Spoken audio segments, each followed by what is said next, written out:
Welcome to another portrait painting demonstration. In this week's episode, we will create this Rembrandt study in an effort to expand our knowledge of classical realist painting. Welcome to Rembrandt self-portrait demonstration.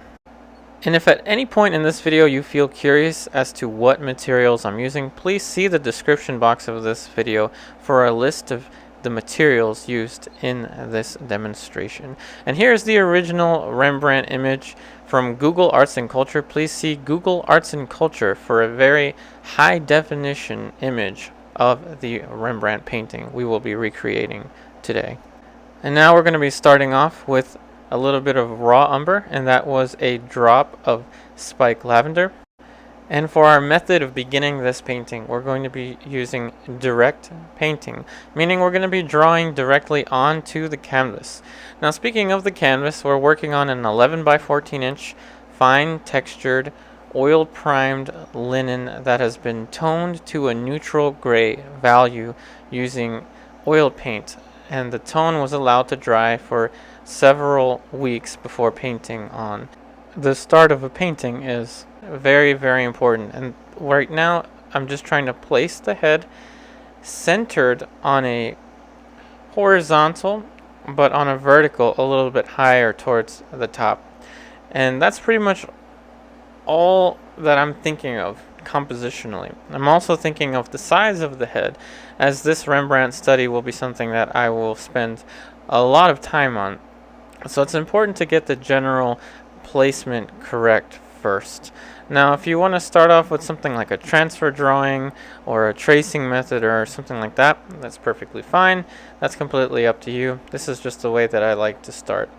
Now, we're working with a size 2 filbert bristle brush, and for the majority of the demonstration we're going to be using bristle brushes, again from the brand Silber brush. Again, none of these companies are sponsoring me to tell you this. In any case, the materials that I'm telling you that I'm using, I'm telling you for the sake of I want you to have the best information out there. Based on my experiences, I'm trying to give you the best information on the materials. Now, as far as the technique, this is now entering the block-in stage of the umber drawing is what we're going to call this. So the block-in stage just means that we're trying to use simple straight lines and angles and figure out the relative placement of big shapes.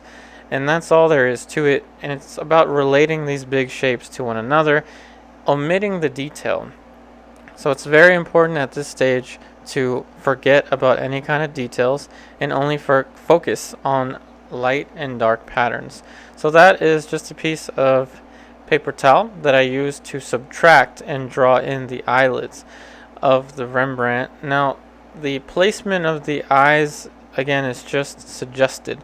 The nose is suggested. Everything is suggested at this point. And now that we've got a general shape for the light and the dark patterns, it's important to mention that the camera is placed at an angle relative to the canvas.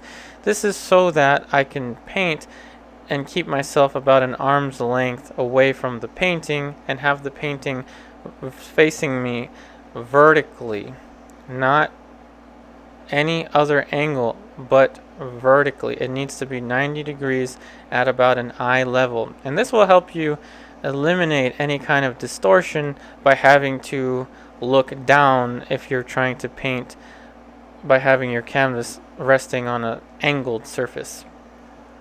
Now we're very carefully just carving out the side of the forehead, just kind of walking our way.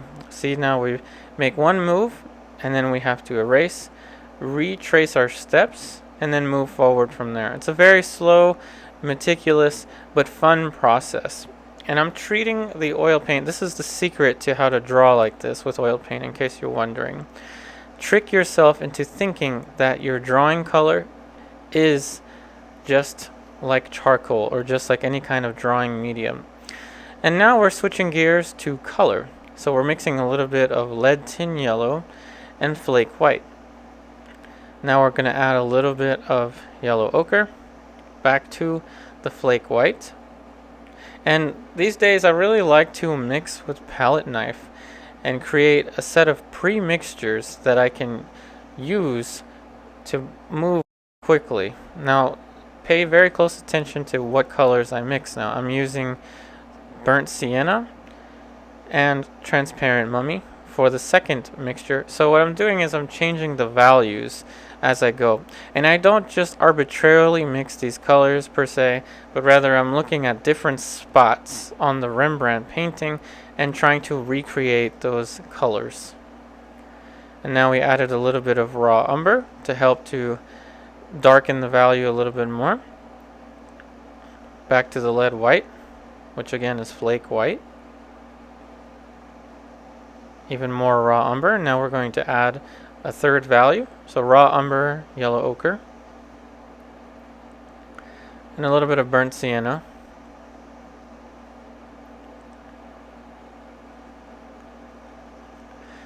And now we're adding a little more burnt sienna. Back to the raw umber. And I want a pretty healthy mixture of paint because, again, I'm going to be taking right from these values and basically mixing on the painting as I go. And this is going to be one of the secrets, really. Not that I want there to be any secrets, but if you're wondering how to paint impasto, or to get that kind of thick texture as you saw in the beginning of this video with my painting, the thickness really comes from using a lot of paint. And if you're mixing most of your colors with your brush, you actually end up using less paint when you mix with the brush, even if you're using a bristle like I am. There really is nothing like palette knife. And now of course we're mixing black, raw umber, now a little bit of alizarin crimson. I tend not to use my alizarin crimson in the lights that much. I pretty much just sneak it into the darks.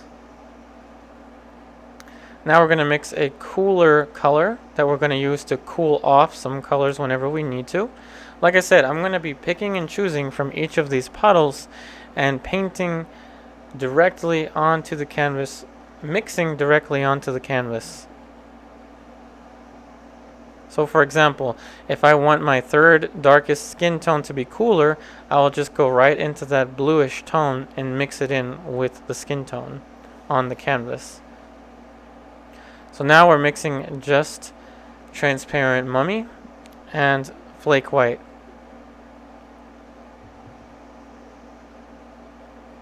And you'll notice that the majority of my paints are from the brand Natural Pigments. Natural Pigments, in my opinion, are really solid oil paints to use. And now we've mixed up a kind of pinkish tone with a little bit of Cadmium Red Deep. That is Cadmium Red Deep Old Holland. And now we're going to just start to build the colors onto the painting. And as you're seeing, I'm taking the color right from the palette and placing it on. Now you can actually tell on the forehead the lightest value is right next to the darker value on the value scale, and there were only about 5 values on the palette, so I'm able to just move from one color or one value to the next without having to worry about mixing too much. And now the impasto effect is actually starting to take effect. Now another little word of advice when it comes to painting. Though many have told me many times in the past, focus on the materials, focus on having high quality materials, it's only until maybe about a couple years ago that I started using higher quality materials, and only until recently that I had purchased oil primed linen. And so when you're working with oil primed linen, high quality oil paints like Rublev, and high quality brushes like these bristle brushes, it's a totally different experience than, say, working on a cotton canvas with, you know, lesser materials, so to speak. And the joy is that you're building something three-dimensional, something that mimics an old master painting, but at the same time it's a very solid feeling to the paint. Now then, we're adding more planes pretty much with every brush stroke. And this is a very direct painting type of approach. So each brush stroke is going on plane per plane. The warmer sections like the nose and the cheekbone are due to transparent mummy and burnt sienna. Transparent mummy and burnt sienna, again, the brands are from Rublev. And the more opaque I paint, the more sculptural the painting becomes. And I choose Rembrandt as one of my favorite portrait painters of all time, not just because of the texture of his paintings, but because of the sense of humanity that you get from Rembrandt's paintings. But the textural aspect to Rembrandt paintings, if you want to have this kind of effect, I would suggest, if you can use these paints that I'm using, try to use the brand Natural Pigments or any artist grade pigments and bristle brushes. Mixing your colors with the palette knife is the secret. It's the key to using more paint. And another word of advice, now that we're starting to add more and more subtle planes, is that there is no extra medium that goes into this. Just what you saw on the palette and the brush. And when I need to clean the brush, I just use paper towel. I'm not using any solvent.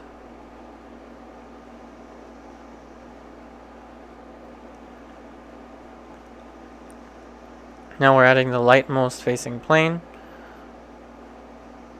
on the maxilla and just softening the edges of the side of the mandible, or not the mandible, the T cylinder of the mouth.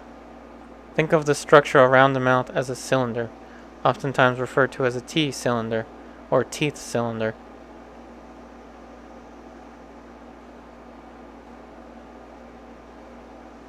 Now, when you paint with this much paint on your brush and no solvent, as you're noticing here, you have to press a little more firmly onto the surface.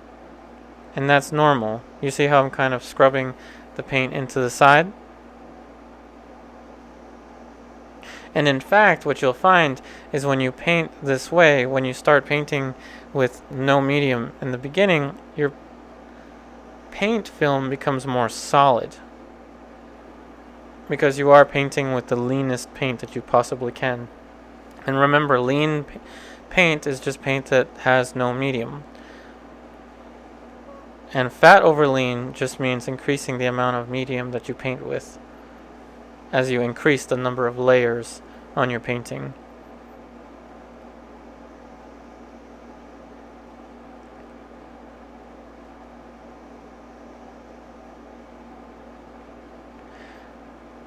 Now with the ear, we're just putting in a few shapes to indicate where it's going to fit. And at the same time that we're adding color, as you're noticing, we're adjusting the light and shadow shapes. So it was very important in the beginning to place the head in a general position that we want.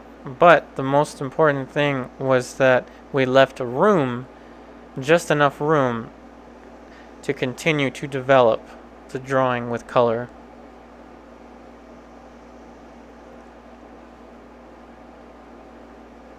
And now plane per plane, we're starting to sculpt out the roundness of the head. Now, at no point in this demonstration do I claim to be using the same techniques as Rembrandt, nor do I claim to be using classical methods from the 17th century. I'm not. In fact, what I'm doing is I'm using our modern day materials, and I'm creating a series of shapes, and I'm relating these shapes to one another.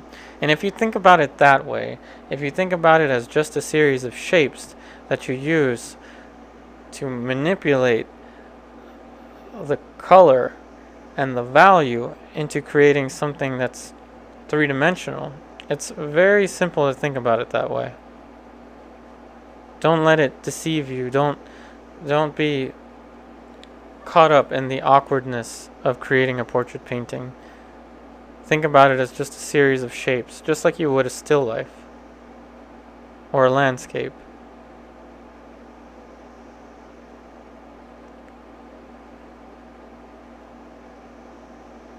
And now with the lips, we're relying a little more into the transparent mummy. I'm certainly not going with a cadmium red for the lips. In fact, I barely even use cadmiums now for the skin tones.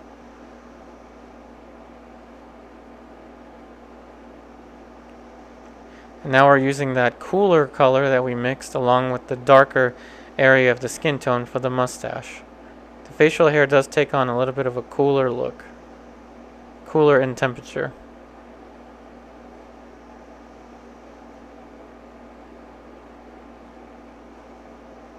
Now the areas of the face that are lighter have a ton more paint.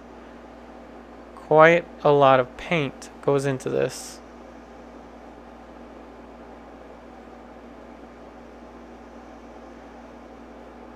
Now we're building more of the midtones around the chin, focusing again on the light and dark patterns. Now, though the video is edited to a reasonable length for you to be able to watch and rewatch, the painting itself took several days and about 2 weeks to take to completion. So don't be tricked into thinking that this is something that could be done in 30 minutes or even 1 day. It's a matter of days that goes into it, and sometimes weeks. So slow down and see the beauty and magnificence of these old master paintings. I will tell you, with my own painting, these studies have helped me tremendously.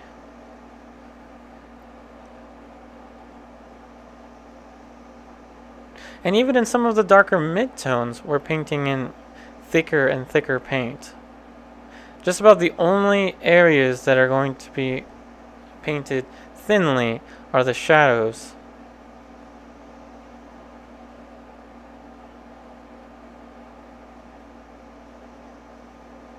Now we're adding a little bit of a warmer tone for the shadow color for the concavity of the eye socket. A little bit of transparent mummy. Which again, transparent mummy is an iron oxide red. It is PR102 is the pigment that goes into transparent mummy. Now, transparent red, oxide reds have been around for a very long time, and perhaps Rembrandt might have had access to transparent oxide reds in the 17th century. And there's just something very nice to building skin tones using transparent colors along with the thickness and richness of flake white or lead-based white. Now you see we're pulling form along the side of the mouth by darkening the planes that turn away from us in order to create the curvature of that plane. But again, it's a push and pull. You have to give yourself enough time to get it wrong in order to find the correct answer.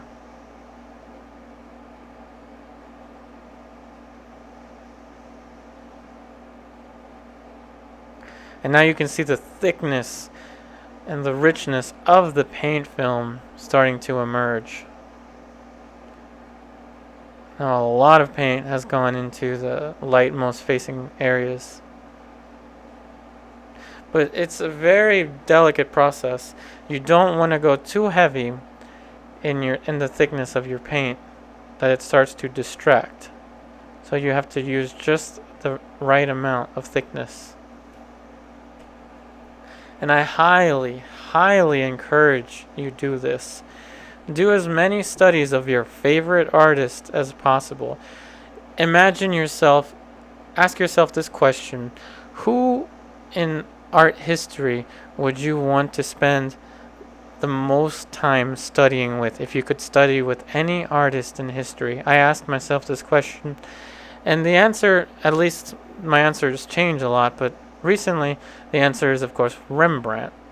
So by recreating all of these Rembrandt studies, as you've seen on YouTube, it's been a way for me to study with Rembrandt, so to speak, without actually, of course, studying with Rembrandt.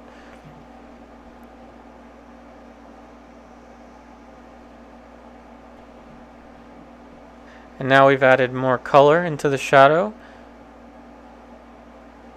And for the shadow, it's again those colors that you saw me mix with the palette knife: raw umber, burnt sienna, transparent mummy.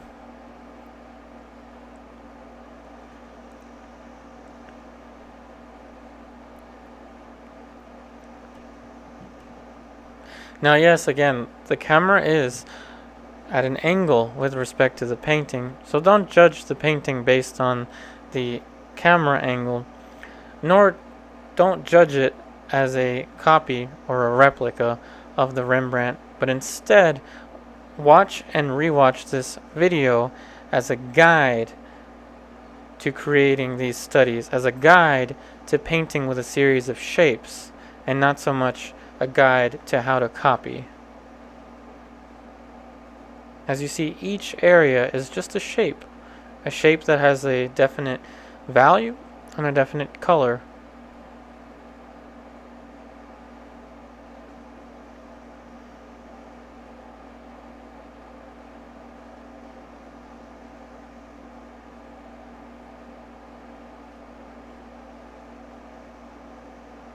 Now we're adding a little bit of light underneath of the lower lip.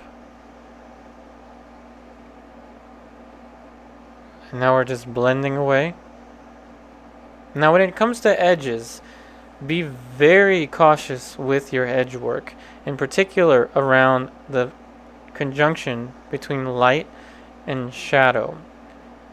The transition between light and shadow yields the most complex edges. Now the speed at which you paint is really up to you, but in my opinion, those pre-mixtures that we created on the palette is what has taken my painting from where I was before to where I am now. The ease of transitioning from one value to another, as you're going to see here very quickly, just from putting the brush from one puddle, moving it to another puddle that's lighter. If we want it to be warmer, we'll use that mixture of transparent mummy. Or if we want it to be cooler, we'll just go into that mixture of white and cobalt blue. And it's a very quick and swift maneuver to transition from one shape to another. Whereas if I were to be mixing everything with the brush, I would spend maybe 25 seconds or 45 seconds per mixture. Whereas with here, I save myself all that time, and I'm also able to focus more into the correct strategy, which is working with shapes of value and color. And you're seeing the drawing really starts to emerge with paint. This is one of the most fun aspects of direct painting. And as we know, in terms of art conservationists and from art history, Rembrandt was a direct painter, mainly a direct painter, meaning he didn't really use or utilize transfer drawings very much, if at all.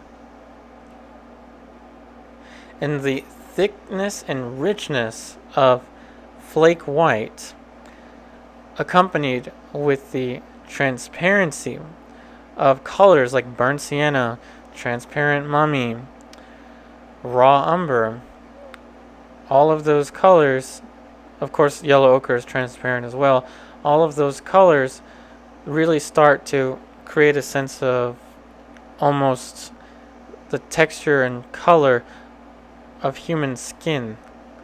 It's kind of a scary thing when the paint becomes so naturalistic that it becomes almost like the texture of human skin. It's kind of a wonderful and strange phenomenon with oil painting.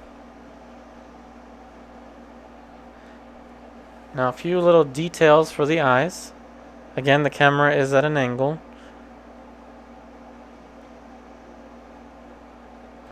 As you're noticing, the small brush transition now, I'm using Sable brushes. That is a size 5 pure red Sable, again by Silver brush. So you saw we transitioned into sables for the details, and in my opinion, sable brushes are some of the best brushes to use for detail. And now we're going to change into Alkyd oil paints. Again, please see the description box of this video for a complete list of the colors used. And so now what we're doing is we're just mixing raw umber, yellow ochre, and a little bit of ivory black. Now we're mixing in a little bit of white. Back to raw umber. And this is actually Alkyd oil paint. So the Alkyd oil paint is going to go into the background. However, I will not use Alkyd oil paint on the face at all. Only for the background. And I'm using a synthetic brush with the Alkyds, not a bristle brush. Because the Alkyds will dry in a matter of, say, 15 or 30 minutes, start to dry on your brushes, and there you go, potentially ruining a bristle brush. So rather I use the cheaper synthetic brushes. And I'm still mixing with the palette knife. And this is in fact another day. This is actually a week later. A week has passed, so the painting is thoroughly dry. Yet I'm very cautious not to get any of the Alkyd paint onto the skin tone.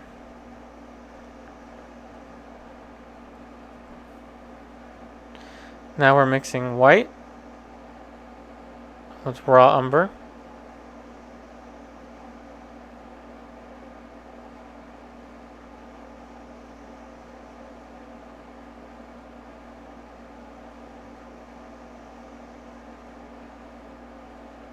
So white, raw umber, and black.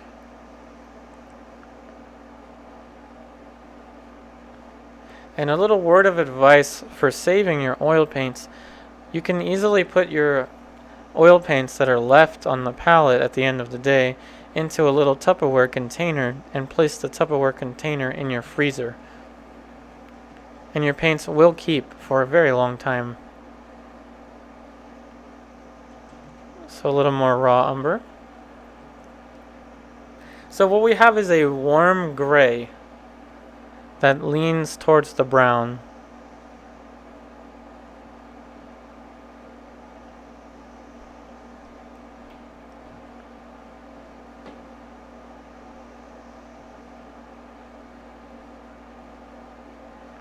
And we're going to use this to now put in the shapes for the hair.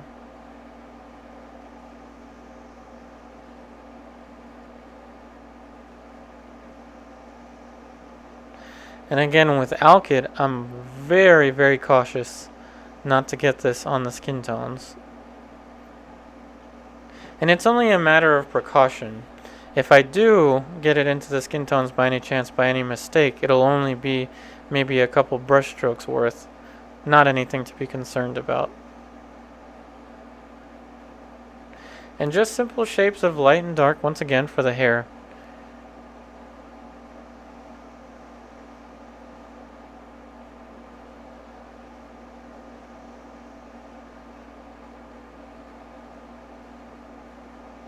Now once again, as this is a highly edited video, between this slide and another, or this video clip and another, there could be different days between the painting. Altogether, there were about 3 days within the span of 2 weeks that was needed to complete this painting. And now for the clothing, it's just a series of simple shapes of light and dark. However, I don't go into as much detail as Rembrandt does in his painting.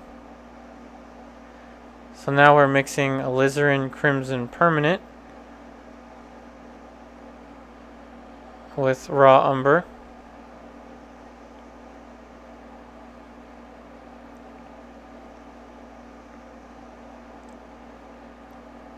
If you're going to use Alizarin Crimson colors in any light values like we're doing here, make sure to use Alizarin Crimson Permanent or Permanent Alizarin Crimson.